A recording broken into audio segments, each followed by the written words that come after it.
condition of the mind, body, and heart of a people, and he comes to the table to write a prescription, that he is the best knower and he's the best doctor of all doctors.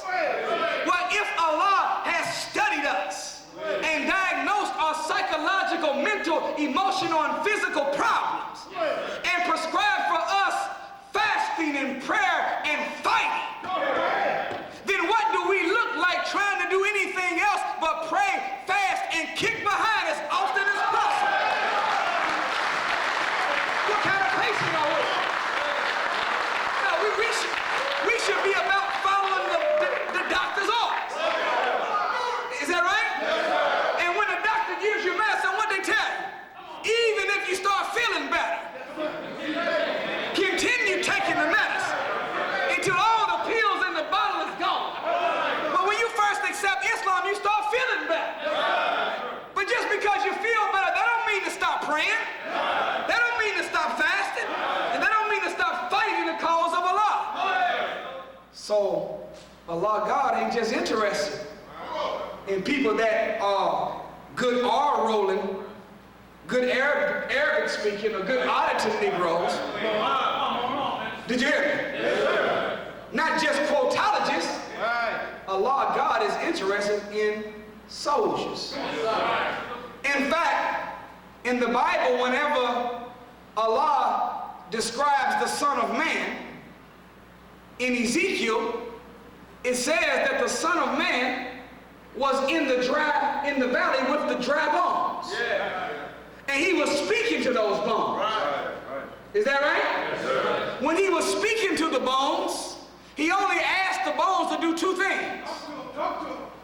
Unite and stand up. Is that right? Yes, sir. Whenever the Son of Man was speaking to the bones shook, the bones rattled. The bones said, go ahead. Teach on that. Come on. Bones talking. Yes, sir.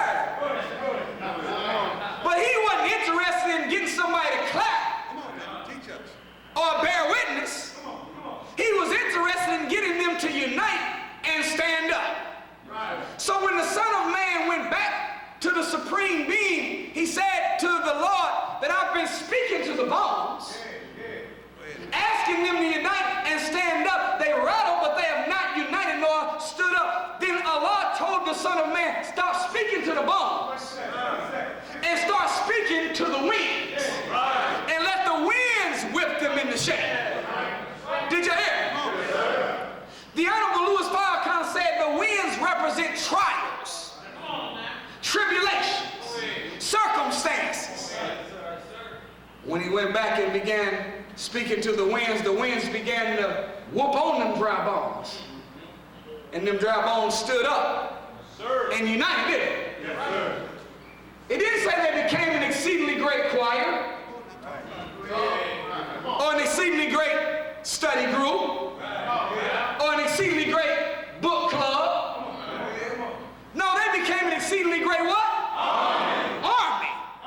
So the goal of the Son of Man was to get the dry bones to unite, stand up, and become an army. Well, we know that Son of Man that's in Ezekiel speaking to the dry bones is none other than the Honorable Minister Louis Farrakhan. He is that one. You need not look for another. You all right? So, the point is that Allah God uses military language in the Holy Quran to describe how to be a Muslim. In the Bible, when the Son of Man is trying to speak to the dry bones who represent the so-called American Negro, we are like dry bones, separated from one another, and without knowledge of God's self, time, and the devil makes you dry. So the goal is to get them to unite, stand up, and become an exceedingly great what? Army. So the goal of God for the black man and woman of America is for us to become an army. Does this make sense? Yes, sir. Well, if we are going to be engaged in warfare, and we are going to be engaged in warfare. We are actually fighting right now. We just don't know it. Come on now. See, the greatest art in battle is deception. And the second greatest art is the element of surprise. Come on. Well, if I can fight you and be killing you and you don't even believe that you're in a war, then what's the sense in coming and doing anything else to you whenever I've already defeated you and you don't even realize it? See, we are in a battle right now and don't even realize that we on a battlefield. Did you hear me? Yes, sir. No, we're not in a battle against body and body. We are in a mind war. This is the reason why when they came out with all of these conflicts and got Negroes all scared about weapons of mass destruction. We ain't never had, black people ain't never had no problem with no weapons of mass destruction. Our problem in America has always been weapons of mass deception. We ain't never had no problem with Al-Qaeda. Our problem has always been with Al-Cracker. That's the only terrorist group we've been on about. All praise be to Allah. Well, if we are going to be engaged in warfare and we are already in it, then you know you have different kinds of warfare. Y'all with me? Well, what kind of warriors must we be? Let's drop it on. You ready? In order for us to be effective, we have to be guerrilla warriors. I'm not talking about the big old black monkey ape thing. That's the G-O-R, gorilla. I'm talking about G-U-E-R. See, a gorilla is a member of a small army that is usually outnumbered by their enemy. A gorilla uses unconventional tactics. Basic weapons and equipment. They stand on corners with final call newspapers. They knock on doors. That was an amendment. But do you understand what I'm saying? They wear suits and bow ties.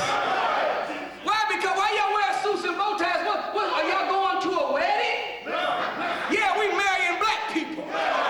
We're marrying the liberation of our people.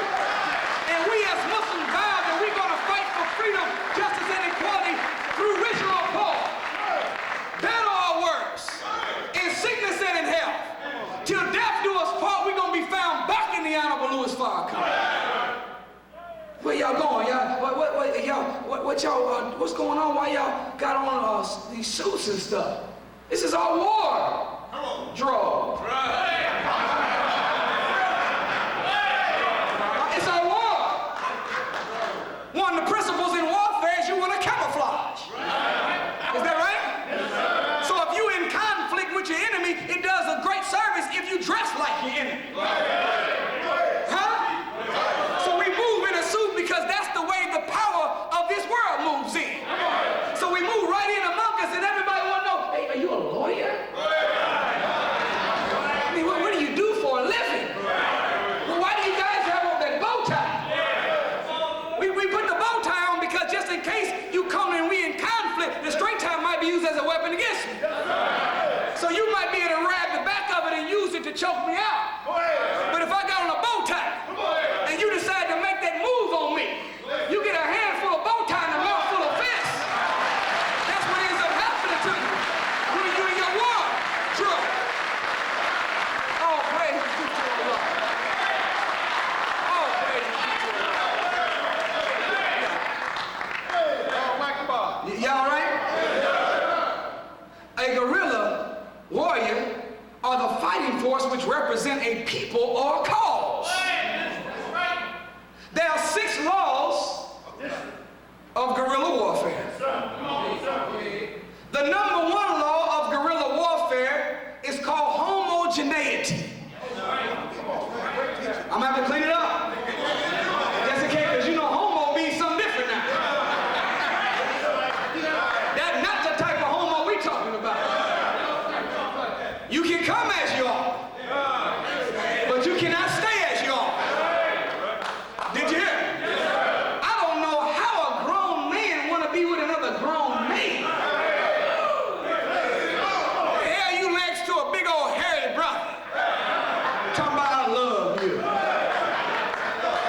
Don't you know right now that there are more black males born than black females? But by the time the black male and female reach the age 18, black females outnumber black males 7 to 1. That means for every one black man, there's 7 black women out there. With that many damn options, I don't know how you decided to lay down with Bubba and them. When you got what? No, homogeneity. Have you ever heard of homogenized milk? Homogenized milk means that they put the milk under a certain degree of heat. And that heat has broken down the molecular structure of the whole pot or the container of milk to the point that if you took a drop from the top or a drop from the bottom and put them both under a microscope, the molecular structure will be absolutely identical. So homogeneity means that all the gorillas have the same purpose. They will make the same sacrifices. And they have the same level of dedication regardless to rank or specialty. So we shouldn't see an all-in soldier as a captain and not find an all-in soldier who just got their ex last weekend. We shouldn't see one that is a minister that know how to explain the word and find somebody else that can't prove God is real. No, whatever we know, all gotta know. Whatever we sacrifice, all have to sacrifice. Whatever we are with, all of us have to be with. So homogeneity is supreme unity. Did you hear me? Yes, sir.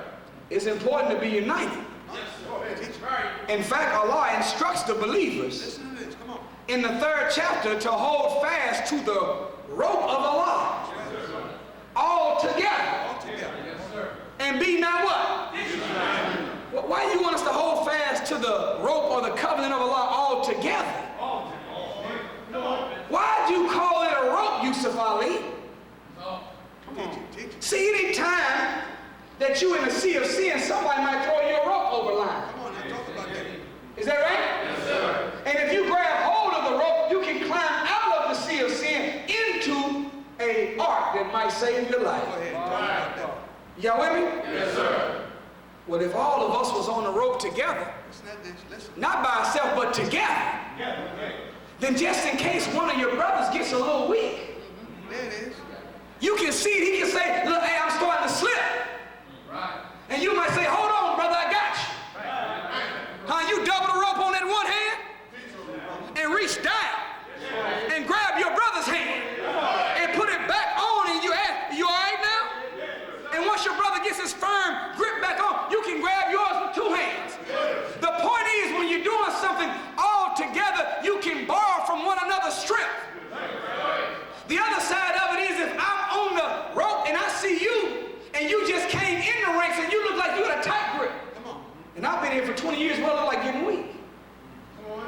And you will look and say, man, if he can do it, so can I. I was running a marathon, or training for a marathon one year, and I met a brother that was a teacher at the school I went to. He was a Negro. Right. I was a Muslim. What am I saying? He like nipping on cognac every now and then. Right. Black and miles. Eating 3-4 meals a day. Right. Did you hear me? Yes, dibbling and dabbling in pork every now and then. But he was a runner. I was new.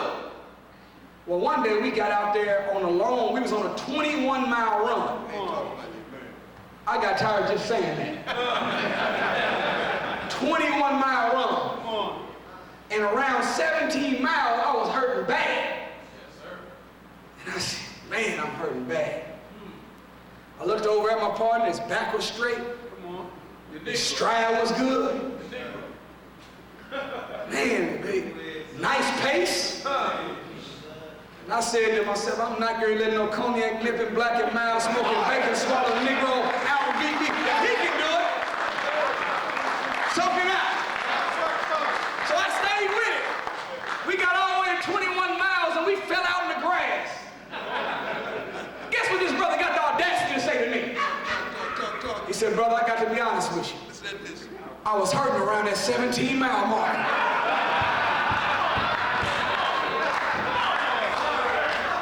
I said, what? He said, when I looked over at you and your back was straight. The stride was good. You had such a good pace. I said, if he can do it, so can I. The point is that we borrow from one another's strength without ever opening our mouths to one another. See, when you holding fast to the covenant of Allah all together, united as a brotherhood, then you end up borrowing strength from one another.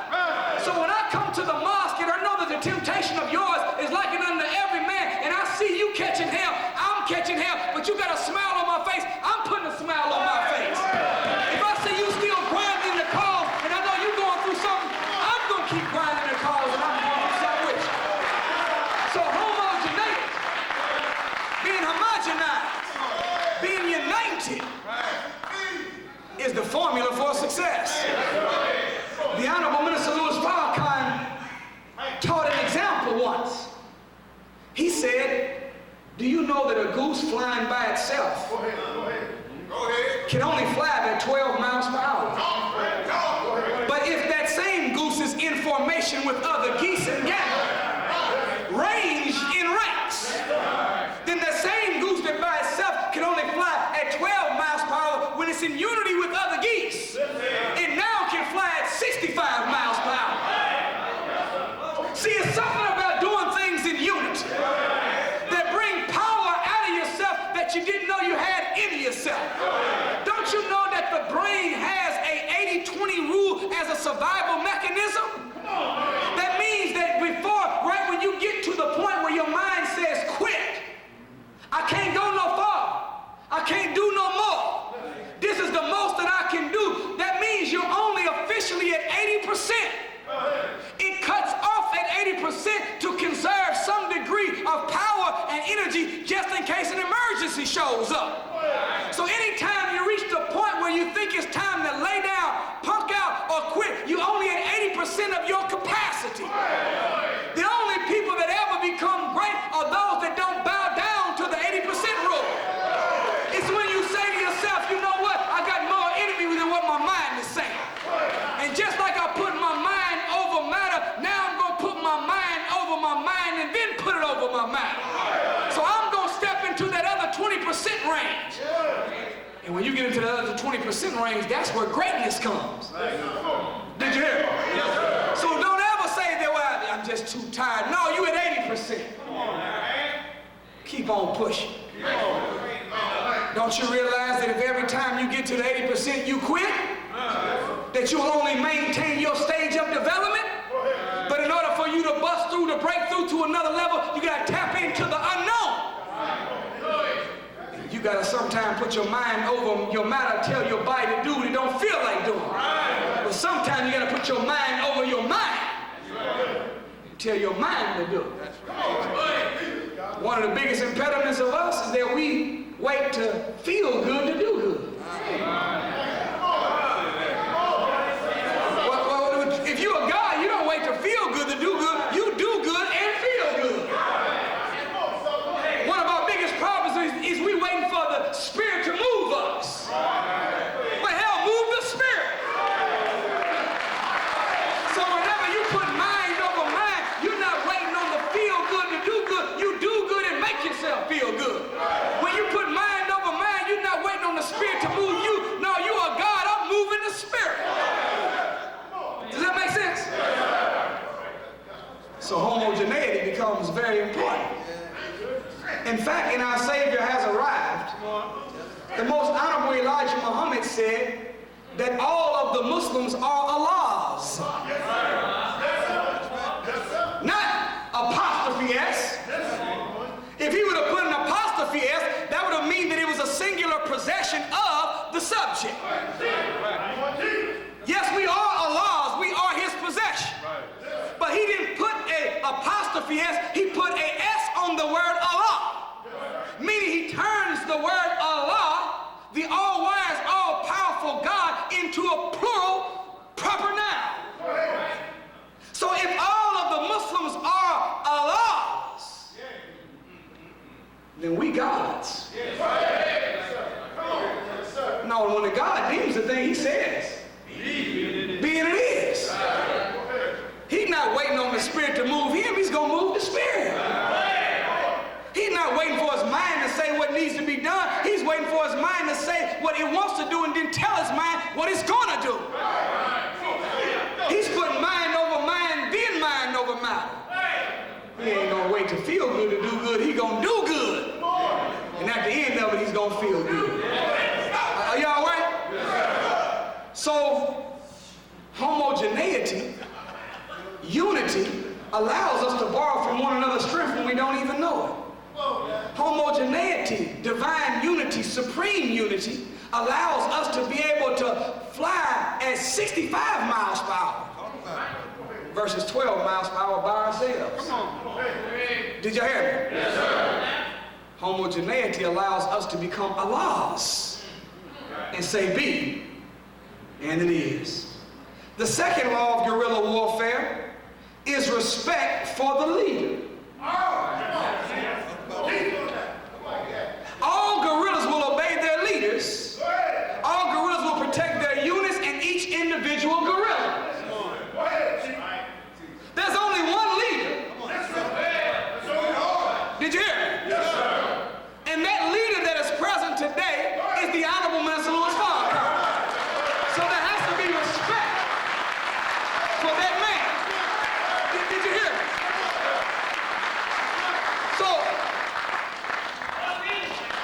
So there's not a such thing as a real FOI. Hearing the minister say what we need to be doing or should be doing, and then he comes up and says, well, I don't see it like that. Well, I have a different opinion on the matter. The Quran says it like this, that when Allah and his messenger have decreed a thing, the believers have no say in the matter. The Quran says that the messenger of Allah is closer to the believers than their own selves. So that means that no matter what comes up innately and feels good and comes in your own voice, it is not powerful enough to override what comes out of the mouth of the Honorable Louis Farrakhan and his voice. His mind is greater than our mind. Did you hear me? So when you have respect for the leader, you subordinate your mind and your will, your goals, your objectives for his goals, his objectives, his perception, his opinion, his way of doing things. That shows real respect. All praise is due to Allah. But guess what else? It says all guerrillas will protect their units and each individual guerrilla. See, you can't say you love the minister and then hate the brotherhood. The Bible says you can tell when man has grown from death into life because he loves the brotherhood. See, if you don't like kicking it with the soldiers, if you don't like sharing brotherhood, if you like being by yourself, fraternizing with your internet, and you don't like being on the grind, door to door, soldiering block to block, drilling next to your brother, if you don't like sitting with your brother, exercising with your brother, working out with your brother, playing basketball with your brother, going to the movie with your brother, eating dinner with your brother, then you can tell when man has grown from death into life, not because he loves his wife, not because he loves his daughter, not because he loves his son, not because he loves the master, the messenger, or the minister. You tell a man's grown from death into life when he loves the brotherhood. Because how could you say you love a God that you ain't never seen? But hate your brothers that you see every day, in whom God lives. All praise is due to Allah. In fact, anybody that don't love their brother don't love themselves. Because the base word of brother is other. Your brother is your other self. Did you hear me? Yes, so a Muslim is not a Muslim until they love for their brother that which they love for themselves. Y'all still with me? Number 3, law of guerrilla warfare is valor. Valor is a little different than just bravery. See, there's a difference between a warrior and a soldier. A warrior is someone that is gung-ho about just fighting, but ain't too smart about how to pick which one he's gonna do. So he fight any battle. Did you hear me? See, the warrior brave, but the warrior don't have valor. The soldier is one that has that same spirit to give his life or take a life for what he believes in, but he is wise in the way he moves and maneuvers and cautious in the choice of conflict. So one with valor means they have bravery, but they are careful in and selective in warfare. Guerrillas must be constantly courageous and of a self-sacrificing spirit, but at the same time practice careful, selective warfare. See, you fighting the wrong battle when you fighting the laborers. Did you hear me? You fighting the wrong battle when you fighting your wife. You fighting the wrong battle when you fighting your brotherhood. No, fight the Jew. Fight the synagogue of Satan. Fight the architects of white supremacy. Fight the greed and the avarice and the gang banger and the drug dealer. Fight the madness of the world. Now be wise in your warfare. Everywhere you go, in every hood, in every city in America, you got a group of sympathizing Negroes that swear up and down that, look, my word is bond. I'm telling you. Look, when it all go down, I'm going to be there with y'all. When it hit the fan, you gon' see. I'm gonna be there on that. Let me tell you something, soldiers, it has hit the fan. And it is going down. So what you waiting on? You might as well strap up your boots. You say, but I don't know if I can do it. Hell, if we can do it, you can do it. We smoked dope before. We sold dope before. We've been with another man's wife before. We fornicated before. We drank before. We clubbed before. We partied before. We lied. We stole. We killed. We did everything any nigga can do. But Allah saved us from the brink of a pit of fire and made us brother. He'll do the same thing for you if you stand up. Come on in and be there for a while. All praise is due to Allah. You sound crazy as hell. Look, I got a few more things I need to work out. See, I don't want to come and be no hypocrite. If I come, I'm going to be all the way what I'm supposed to be. Well, hell, you ain't never come.